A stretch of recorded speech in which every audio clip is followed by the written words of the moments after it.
และนี่คือสภาพทะเลสาบนะคะมาม่าไม่สบายหรือเปล่ามา เวกับ เมื่อคืนหิมะตกเช้านี้ก็เลยหนาวหลุยไม่ได้ออกไปส่งมิชาเลยเพราะว่าไม่อยากออกไปไหนมันหนาวมาดูกันว่าวันหนาวแบบนี้หลุยทำอะไรบ้างเริ่มจากปลุกเจ้าลูกชายตื่นมากินข้าวด้วยกันพาไปล้างหน้าแปรงฟันเปลี่ยนเสื้อผ้าให้เรียบร้อยแล้วก็ให้ป๊าไปส่งที่โรงเรียนค่ะแล้วหลุยก็ไปจัดการตัวเองให้เรียบร้อยแล้วก็มานั่งทำงานตอกแตกตอกแตกตอกแตก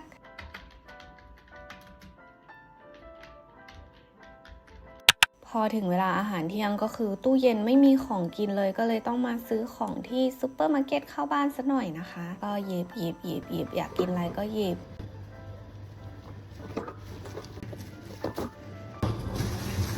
กลับบ้านมาก็ทำอาหารเสร็จแล้วก็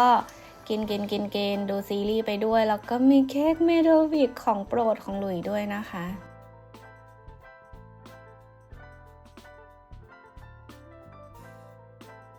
ทะเลถลายอยู่นานก็กลับมาทำงานได้สักที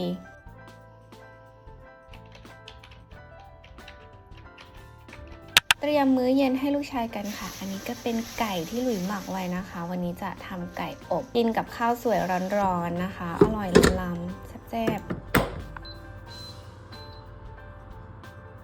เสร็จแล้วก็เปลี่ยนเสื้อผ้าออกไปรับลูกชายกันค่ะแต่ก่อนจะไปรับลูกชายหลุยพาทุกคนมาดูนี่ค่ะ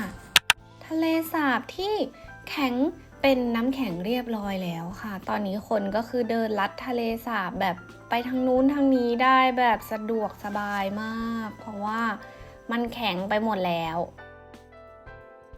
มาให้ดูแค่นี้แหละไปรับลูกชายกันถึงโรงเรียนแล้วค่ะ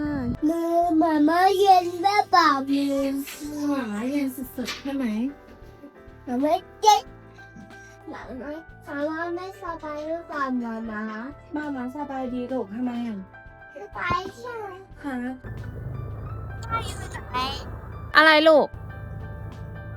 อุ้ยกูนะ ขยายความก็คืออุยกุน่าเป็น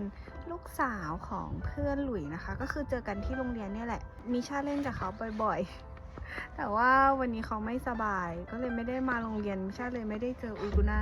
กว่ามิชาจะเล่นเสร็จกว่าจะเดินมาถึงบ้านพระอาทิตย์ตกดินไปเรียบร้อยแล้วและนี่ก็เป็นมินิวีล็อกในวันหนาวๆของหลุยนะคะใครที่ยังไม่ได้กดติดตามฝากกดติดตามแล้วก็คอมเมนต์ติชมหลุยหน่อยนะบ๊ายบายสวัสดีค่ะ Take off your shoes.